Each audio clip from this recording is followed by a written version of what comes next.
कागलचं राजकारण वेगळं आहे. प्रत्येक वेळी काय होईल काय सांगता येत नाही. राजेसाहेबांनी खासदारी द्यायची आहे आणि मुशीसाहेब परत आमदार घ्यायचा आहे अशी युती या पद्धतीने झालेली आहे. कधी काही होईल असा नियम नसतो. लोकांना पण त्रास नाही, उमेदवारांना पण त्रास नाही. काय विरोधी निपज जमतवणार बिनविरोध सुद्धा निवडणुका होण्याची शक्यता आहे. आता रंगत संपलेलं आहे. एकदम खुल्या झाल्यामुळे बरं झालं. एकत्र येऊन निधी पण हडपायचं काम होईल. सगळ्यांचा विकास एकदम होणार. नेते विकले गेल्यातला प्रकार असा झालेला आहे कागल शहरामध्ये. वरच्या निर्णयामुळे खालच्या कार्यक्रमात टोटली गोंधळ झालेला आणि टोटली सगळ्यांचा विश्वासघात झालेला असं माझं म्हणणं आहे. या राजकारणासाठी काही बी करू शकतो.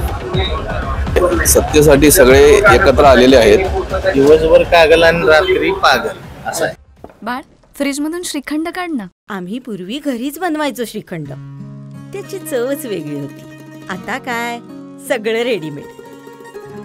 आजी, हे श्रीखंड खाऊन बघ. आज तुझ्या आईनं घरीच बनवलं की काय?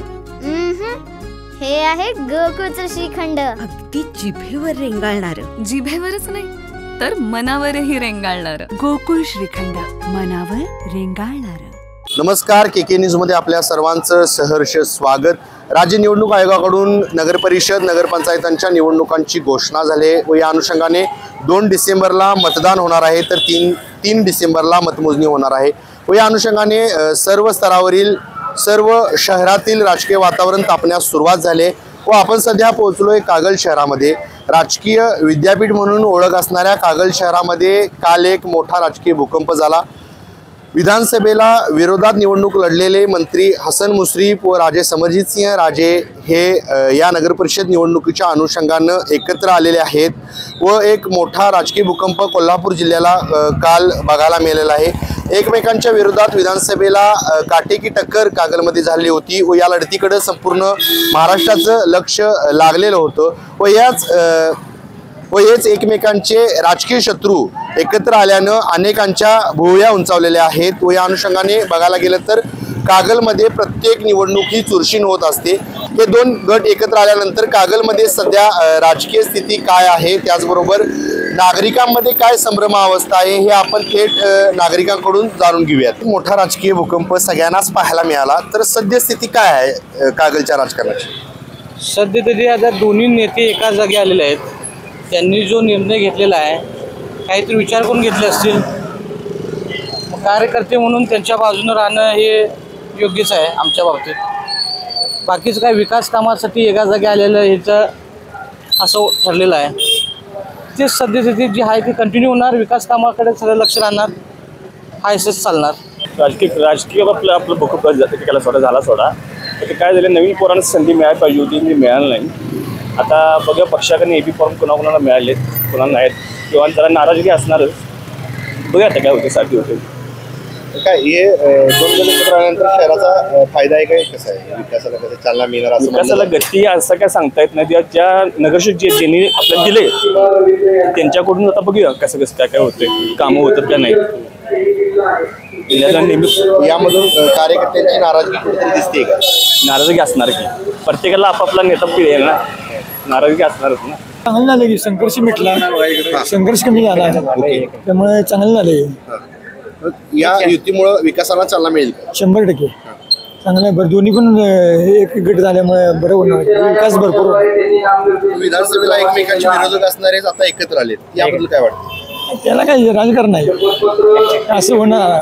राजकारणात काय पण करू शकतो. सांगता येते काय वाटते तुला? काय सांगता येते, राजकारणात असंच होणार. काय सांगता येणार नाही. आता हे 2 गट एकत्र येऊन या 2 गटांनी म्हणजे नेते विकले गेल्यातला प्रकार असा झालेला आहे कागल शहरामध्ये. पण आम्हाला अपेक्षा आहे की कागलचा मतदार हा शाहूंच्या विचारांचा मतदार आहे आणि तो नक्कीच विकला जाणार नाही. आता कागलमध्ये एका विरोधकाची जागा मोकळी करून देण्याचं काम दुसऱ्या पक्षांनी केलं, त्याच्यामुळे मी त्यांचा आभार व्यक्त करतो. आणि आता हे काँग्रेस असेल किंवा आम आदमी पार्टी असेल किंवा उद्धव बाळासाहेब ठाकरे गट असेल, हे एकत्र येऊन कागलमध्ये एक प्रखर विरोधक देण्याचं काम नक्कीच करतील अशी आशा आहे. काय नेमकं वाटते की एकंदरीत जर हे चित्र बघितलं तर काय होईल येणाऱ्या काळामध्ये? येणाऱ्या काळाचं असं काहीच सांगता येत नाही, कारण आता नेत्यांचंच सांगता येत नाही तर कागलचं काय सांगताच येणार नाही. आता विकासाला पण किती गती मिळेल हा पण अंदाज सांगता येत नाही. आता 2 गट एकत्र आल्यानंतर विकास कामं पण वाटली जातील आणि एकत्र येऊन निधी पण हडपायचं काम होईल असं चिन्ह दिसतंय. आणि याच्यावरती रोख ठेवण्यासाठी, भ्रष्टाचार मुक्त नगरपालिका करण्यासाठी नक्कीच एका आम आदमी पार्टी सारख्या पक्षाला आपण सर्वांनी निवडून द्यावं अशी माझी अपेक्षा आहे. तर कागल शहरात बघायला गेलं तर जे 2 विरोधक एकमेकांच्या विरोधात होते ते आता एकत्र आले, त्यामुळं विरोध करणारच कोण नाही. त्यामुळं या गोष्टीसाठी निधी उपलब्ध होत नव्हता, तो निधी आता भरपूर उपलब्ध होणार आणि कागल शहराचा विकास हा मोठ्या प्रमाणात होणार आहे. येणाऱ्या काळामध्ये काय चित्र बघायला मिळणार आपल्याला? येणाऱ्या काळामध्ये संभाजीराजेंना एक मोठं पद किंवा मोठ्या गोष्टी ह्या मिळणार आहेत आणि त्यांचा पाठिंबा मुस्लिम गटाचा असणार. त्यावर काय आम्ही बोलू शकत नाही, मोठी लोक आहेत, त्यांच्या नादाला कोण लागणार. येणाऱ्या काळात कशा पद्धतीने काय आता हे एकत्र आलं म्हणजे कागलचा विकास होईल त्याबद्दल काही शंका नाही. या ठिकाणी युवक देखील आहेत, काय नेमकी स्थिती आहे आणि युवकांचे अजून देखील काय प्रलंबित प्रश्न आहेत, काय सांगा? प्रलंबित प्रश्न म्हणजे लोकांना इथं पहिल्यांदा रोजगार मोठ्या प्रमाणात उपलब्ध व्हायला पाहिजे. त्यानंतर जे रस्ते आणि जे सुविधा बाजूंच्या काय ते उपलब्ध जास्तीत जास्त करून दिले पाहिजेत, जेणेकरून लोकांचं जीवन सुरळीत व्हायला पाहिजे, व्यवस्थित व्हायला पाहिजे. एवढे प्रश्न आहेत पहिले. युवक म्हणून तुम्ही मतदानाचा अधिकार बजावणार आहात, तर काय वाटते त्यावर? काय जो योग्य व्यक्ती असेल त्याला आम्ही मतदान करून त्याला निवडून आणण्याचा जास्तीत जास्त आम्ही प्रयत्न करेल. निवडणुकीत चांगलीच रंगत येणार आहे, काय नेमकी स्थिती आहे सध्याची? काय आता रंगत संपलेलं आहे कारण कसं आहे, मेन जे 2 गट आहेत मुस्लिम गट आणि राजे समोरची गाडग्यांचा गट, ते आता एक झाले. ते आता फक्त काही ठिकाणी कोणी लोक माघार घेणार काय होणार नाही, तिथं इलेक्शन होणार, पण सगळ्या सीटा गाडगे आणि मुस्लिमांच्या, बाकी शक्यता कोण नाही येणार. या युतीमुळे विकासाला चालना मिळणार का शहरात? आता ऍक्च्युली तसं पाहिजे साहेब, मुश्रीफ साहेबांनी बऱ्यापैकी कागलचा विकास चांगल्या पद्धतीने केलेला आहे. गेल्या 25 वर्षात भरपूर विकास केलेला आहे आणि मुश्रीफ साहेबांचं काम बोलते, गोरगरिबांच्या उंबरापर्यंत चोलीपर्यंत काम पोहोचलेलं साहेबांनी. त्यामुळं विकास जो काय शिल्लक असेल तो पण पूर्ण चांगल्या पद्धतीने आणि शाश्वतच होणार. आणि आता पण मुश्रीफ साहेबांनी शाश्वतच केला आहे आणि आता शाश्वत करूया म्हणणारे पण आमच्यासोबत आलेले आहेत, त्यामुळे काय प्रॉब्लेम नाही. धन्यवाद. राजकीय विरोधक मानले जाणारे एकत्र आले, काय वाटते? काय नाही, साहेबांच्या कामाकडे बघून ते एकत्र आलेले आहेत. ते पूर्वी पण परंपरा एकत्र आहेच. तसं मुश्रीफ साहेबांचा सुरुवात जसे 2 त्यांचे गुरु, पहिले विक्रमसिंह राजे आणि नंतरचे सदाशिवराव मंडलिक साहेब, आणि पूर्वीमध्ये पारंपरिक युती झाली होतीच. मोठी बल्लाडी 2 नेत्यांची युती झाली, कागलला बघितलेला आहे. म्हणजे राजे साहेबांची पण झाली आणि मंडलिक साहेबांची पण झाली.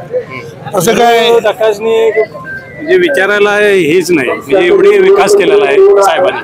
मुश्रीफ साहेबांचं धोरण काय आहे की कोण विरोध नको, सर्व तालुक्याचा चांगल्या पद्धतीने विकास करून सर्वसामान्य लोकांच्या घराघरापर्यंत जे काही शासनाच्या वेगवेगळ्या योजना असतील त्या योजना त्यांच्यापर्यंत पोहोचण्यासाठी साहेबांचं रात्रंदिवस सातत्यानं त्यांचा प्रयत्न असतात. आणि या प्रयत्नाला आता एकत्र दोन्हीकडे एकत्र आल्यामुळे चांगली गती मिळेल आणि वरती पण साहेबांना चांगलं उच्च पद मिळावं अशी आमची अपेक्षा आहे, जेणेकरून की त्यांना जास्तीत जास्त कोल्हापूर जिल्हा असेल, महाराष्ट्राचा असेल, गोरगरिबांची कामं करण्यात जास्तीत संधी द्यावी असं आमचे वरची सरकारला पण निवेदन आहे. सध्या इथं 2 मातब्बर गट, एक मुस्लिम गटांचा आणि एक राजे गटांचा, 2 मातब्बर गट इथं अस्तित्वात आहेत. नव्यानंच आता कागल तालुक्यामध्ये उदयाला आलेल्या मुश्रीफ साहेब आणि राजे गटाची युती ही एक तसं म्हणायला गेलं तर ती धक्का देणारीच आहे. परंतु मुश्रीफ साहेबांचं काम पाहता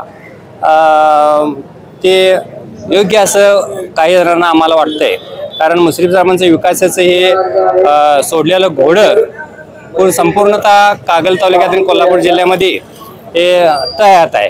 त्यामुळं विरोधी गटसुद्धा निवडणूक लढवत असताना त्याचा विचार करत होता. त्याच्यामुळेच आज मुश्रीफ साहेबांच्या या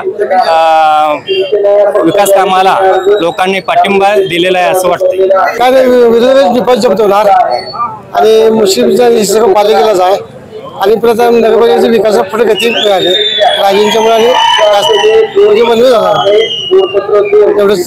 एकाचे विधानसभेचे एकमेकाचे विरोधक आणि ते अचानक एकत्र आले. आता राजे साहेबांनी खासदारकी द्यायची आहे आणि मुश्रीफ साहेब परत आमदारकी घ्यायची आहे, अशी युती या पद्धतीने झालेली आहे.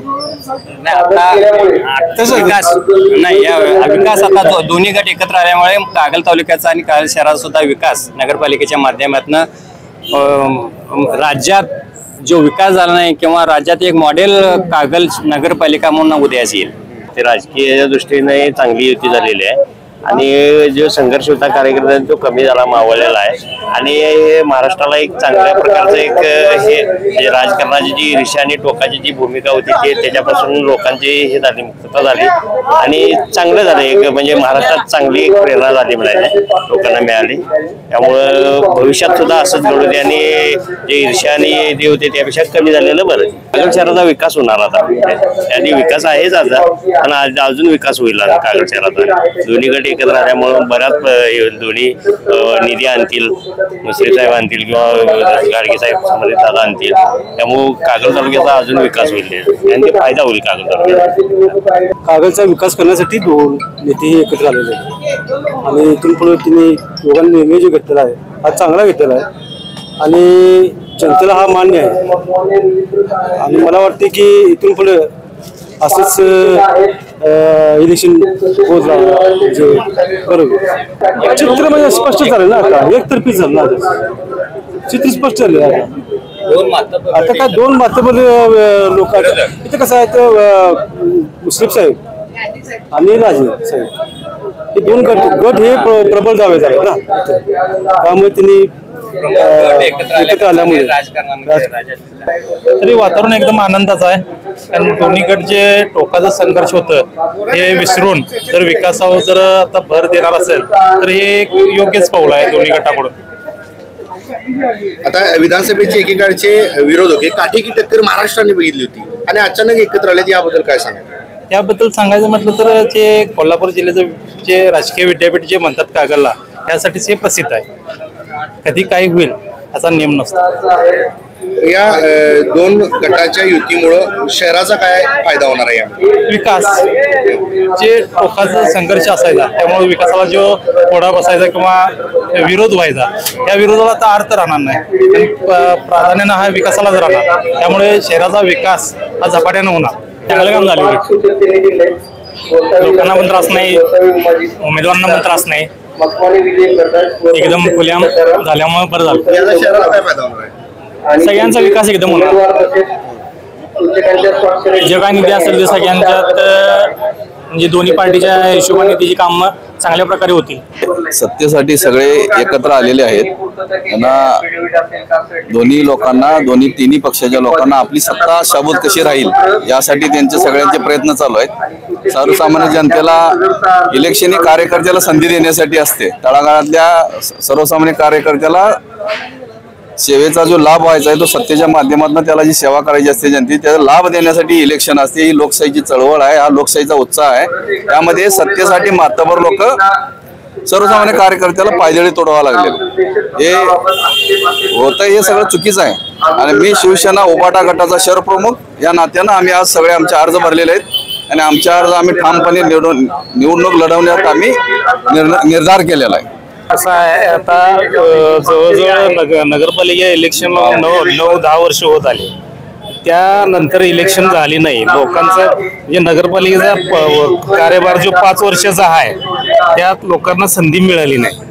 त्याला 9 वर्ष झाली. त्याच्यामुळे लोकांना हे द्यायला पाहिजे, नवीन लोकांना प्राधान्य द्यायला पाहिजे आणि विकास कामाच्या ह्याने विचार केला पाहिजे. शहराच्या समस्या बऱ्याच आहेत पण आता वरती असा गोंधळ झालेला आहे ना की खालच्या कार्यकर्त्याला समजना की नेमकं कोणाकडे जायचं आणि कुठल्या माध्यमातून काम करायचं आहे. कारण ज्या पद्धतीने त्यांचं नियोजन आखलेलं, ज्या पद्धतीने त्यांनी धोरणा घेतलेले त्याच्यात टोटली त्यांना ठेस पोचलेली आहे.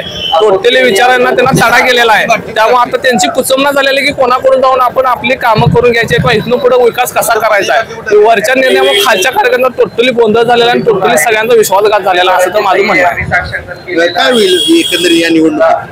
आता सध्या तरी काय सांगू शकत नाही पण जनतेच्या मनात जो राग आहे ह्यांच्याबद्दल घेतलेल्या निर्णयाचा जो राग आहे ते जनता आपल्या रागातून आता मतदानाच्या ह्यानं विकास करून दाखवल.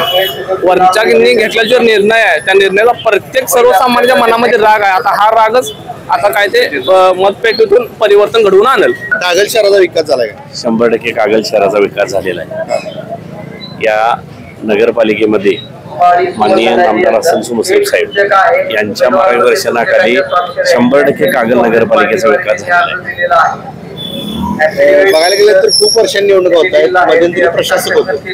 काय नेमकं चित्र असणार आहे निवडणूक? या निवडणुकीमध्ये जी युती म्हणजे विक्रमसिंह गाडगे साहेबांच्या पासून त्यांचं एक वक्तृत्व होतं, त्यानंतर नामदार मुश्रीफ साहेब आणि त्यांची पण युती होती, त्यानंतर ही नैसर्गिक युती आता झालेली आहे.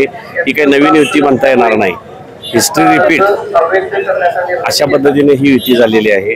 आणि ही युती होत असताना खऱ्या अर्थानं कागल नगरपालिकेचा आणि कागल शहराचा सर्वांगीण विकास व्हावा या उद्देशानं ही युती झालेली असेल असं मी गृहीत धरतो. आणि खऱ्या अर्थानं अतिशय हा चांगला निर्णय झालेला आहे. युती झाल्यामुळे कसं झालेलं आहे, बऱ्याच लोकांचं पत्ते कट झालेले आहेत काय, तरी पण शहराचा विकास या दृष्टिकोनातून युती अतिशय उत्कृष्टपणे झालेली आहे. आणि सर्व म्हणजे लोकांच्या मध्ये एक वेगळ्या पद्धतीचं वातावरण निर्माण झालेलं आहे आणि युती झाल्यामुळं सर्वांना त्याचा फायदा होणार आहे. कागल शहरात तसं म्हणायला गेलं तर हे राजकीय विद्यापीठ आहे. कागल शहर म्हणजे प्रत्येक निर्णय हा फक्त इथला नेता ठरवत असतो. गटाला जास्त महत्व आहे, पक्षाला ज्या महत्व कमी आहे ह्या ठिकाणी. आता ज्या युतीच्या नेत्याने जे निर्णय घेतलाय तो येथील जनता मान्य करून तो येणारा उमेदवार निवडून येतोय. ही आजपर्यंतची परंपरा आहे. ज्या सत्ताधारी आता पक्ष असल्यामुळे शासनाच्या योजना आहेत त्या निश्चितपणे कागल नगरपालिकेच्या माध्यमातून या शहराचा 100% विकास होणार. सगळ्या योजना आहेत, महिलांच्या विषयी योजना आहेत, त्या सगळ्या योजना आपल्याला या कागल शहरासाठी उपयोग पडणार. आणि नेते खंबीर असल्यामुळं ते नगरपालिका ही एक नंबरची आपल्या राज्यात होणार, त्यात काय प्रश्न नाही. काही कार्यकर्ते नाराज देखील आहेत, तर याबद्दल काय? स्वाभाविक आहे, नाराज असलेली प्रत्येकाचे स्वप्न असतात, तर त्या ठिकाणी नाराजी थोडा वेळ असू शकते. पण नंतर जसं इलेक्शनचा टेम्पो वाढत जाईल वरती त्यावेळेला निश्चितपणे हे सगळे नाराजी दूर होणार आणि सगळे एक दिलानं आपण गटासाठी प्रामाणिकपणे काम करणार. प्रशासकमुळे काय झालं की 5 वर्षाचा गॅप राहिला. जे पुढच्या वर्षी इलेक्शन झाले असते 5 वर्षात काही लोकांना उमेदवारी मिळाली असती, ती लोक जरा शांत झाली असती. आता 5 वर्षाचा गॅप पडल्यामुळे उमेदवारांची मागणी प्रत्येक पक्षाकडे जास्तीत जास्त झाली. त्यामुळे नेते मंडळीला पण हा प्रॉब्लेम झाला आहे की कुणाला द्यायचं. आता मुश्रीफ सारख्या गटामध्ये म्हणजे जीव तोडून काम करणारे सगळे कार्यकर्ते आणि नेता सुद्धा जीव तोडून काम करणार आहे. नेहमी जनतेच्या विकासाला प्राधान्य देणार, जनतेच्या प्रश्नाला प्राधान्य देणार असा नेता असल्यामुळे हसन मुश्रीफ साहेब जे सांगतील ते कार्यकर्त्यांनी करायचे ठरवलंय. त्यामुळे हसन मुश्रीफ गटातली नाराजी का नाही. आता इकडे समर्जित गाडग्यांची पण साथ, आता त्या दोघांची युती झाल्यामुळे निश्चितच जास्तीत मला वाटते बऱ्याच ठिकाणी बिनविरोध सुद्धा निवडणुका होण्याची शक्यता आहे. माघारीनंतर स्पष्ट चित्र तुम्हाला दिसेल. तर त्यामुळे काय आलं, इथं जी राजकीय जे वैमनस्य होतं ते जे पूर्वी बसतं ते कमी झालेलं, कमी होणार आहे. आणि लोक कसे आहेत, लोकांच्या मध्ये एकमेकाला सहकार्य करण्याची भावना इथं असेल आणि त्या वाढीला खत पाणी मिळेल. त्यामुळे इथं सहकार्याची भावना राहील. नेहमी चांगल्या कामाचा इथं जवळजवळ साहेबांनी तुम्हाला माहीत नसेल की कोल्हापूरमध्ये सुद्धा पर्यटन स्थळ आहे, असं पर्यटन स्थळ वगैरे इथं साहेबांनी केलेलं आहे. त्यामुळं कागलचं नाव हे संपूर्ण महाराष्ट्रात एक नंबरला राहिलं आहे. आणि मुश्रीफ सारखा नेता कागलला लाभल्यामुळे प्रचंड विकासाची कामं इथं झालेली आहेत आणि इथून पुढेही पण होणार. त्याच्यामध्ये विरोधकच कोण नसल्यामुळे समर्जित गाडगेंची पण साथ मिळाल्यामुळे कामं सुद्धा चांगली होणार आणि त्यामुळे त्यांच्या पण विचारांचा इथं आदर केला जाईल. राजेंच्या विचारांचा पण इथं मान सन्मान देऊन त्या दोघांच्या मार्फत कागलचा विकास हा महाराष्ट्रात एक नंबर होईल याच्यामध्ये आमच्या सामान्य माणसाची कोणत्याही प्रकारची शंका नाही. फक्त तिकीट न मिळाल्यामुळे काही गटात बऱ्याच म्हणजे दोन्ही सगळ्या गटामध्ये नाराजी आहे. ती नाराजी दूर करण्याचं काम वरिष्ठ नेते मंडळी समर्जित गाडगे राजे असतील किंवा आमचे नामदार हसन मुश्रीफ असतील हे निश्चितच करतील. त्या कार्यकर्त्यांचं समाधान करतील आणि त्यामुळे हे संपूर्ण प्रश्न निवळला जाईल आणि निवडणुका ही शांततेत आणि निरोधकपणे पार पडेल अशी सर्व जनतेला असेल. राजकीय विरोधक असणारे एकत्र आलेले आहेत. राजकारणात कसं असते माहितीये का, राजकारणात कोण कोणाचा शत्रू नसते, कोण कोणाचा मित्र नसतो. ज्या त्या वैचारिक ही मांडणी असते, वैचारिक मतभेद असतात. ज्या वेळा वैचारिक मतभेद होतात त्यावेळी तात्पुरते ते बाजूला झालाच, परत त्यांच्या मनामधल्या शंका दूर झाल्या असतील या गटामध्ये गेलं तर त्यांची मनं परत जुळतात. आणि हे सामान्य हे माणसाचं एक गुण आहे हा की हे कंटिन्यूस असं वैरत्व कधी ठेवायचं नसतं. आणि त्याप्रमाणे आणि मुश्रीफसारखा नेता तर आम्ही तर त्यांना विठ्ठल मानतो. कारण कसं आहे माहिती आहे का, विठ्ठला पुढे सगळे वारकरी जसे प्रत्येक धर्माचे येतात तसे आमच्या साहेबांच्याकडे विठ्ठलाचे वारकरी म्हणतात. त्यांची प्रत्येकांची काही ना काही काम याचं त्यांचं पूर्ण करण्याचा साहेब नेहमी प्रयत्न केला आणि राजेंच्यासारखा समर्जित गाडगेंसारखा सहयोगी साहेबांना मिळाल्यामुळे निश्चितच एक आदर्श कागल बनण्यास मदत होईल. काय हसन मुश्रीफ साहेबांचं पॅनल निवडून येणार आहे. एकेकाळचे राजकीय विरोधक असणारेच आता एकत्र आले गट आहेत, तर याबद्दल काय वाटतं? ते आता राजकारणासाठी काही बी करू शकतात ना दोघं.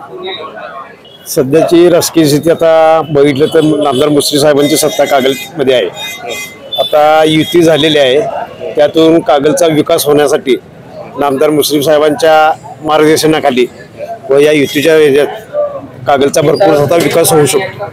विधानसभेचे विरोधक आणि राजकीय शक्ती एकत्र आलेत, तर याबद्दल काय सांगाल? कसं आहे, कागलचं राजकारण हे वेगळं आहे. प्रत्येक वेळी काय होईल काय सांगता येत नाही. लोकांच्या जनतेच्या जर भावना असतील किंवा काहीतरी योजना वगैरे असतील त्यासाठी जर एकत्र यावं लागत असेल तर त्या हेतून ते आले असतील. दिवसभर कागल आणि रात्री पागल असं आहे. तर आपण आता कागल शहरातील नागरिकांकडून शहराच्या विकासाबाबत प्रतिक्रिया जाणून घेतल्या. त्याचबरोबर कागल शहराचा झालेला विकास, शहरातील प्रलंबित असणारे प्रश्न, नागरिकांच्या असणाऱ्या प्रमुख मागण्या, त्याचबरोबर जे 2 गट एकत्र आले आहेत त्यामुळे शहरामध्ये झालेली कार्यकर्त्यांची मानसिकता आपण सविस्तरपणे जाणून घेतली. या एपिसोडमध्ये इथेच थांबतोय. KK न्यूज साठी कॅमेरामन सर्वेश देसाईसह समीर मकानदार, कोल्हापूर.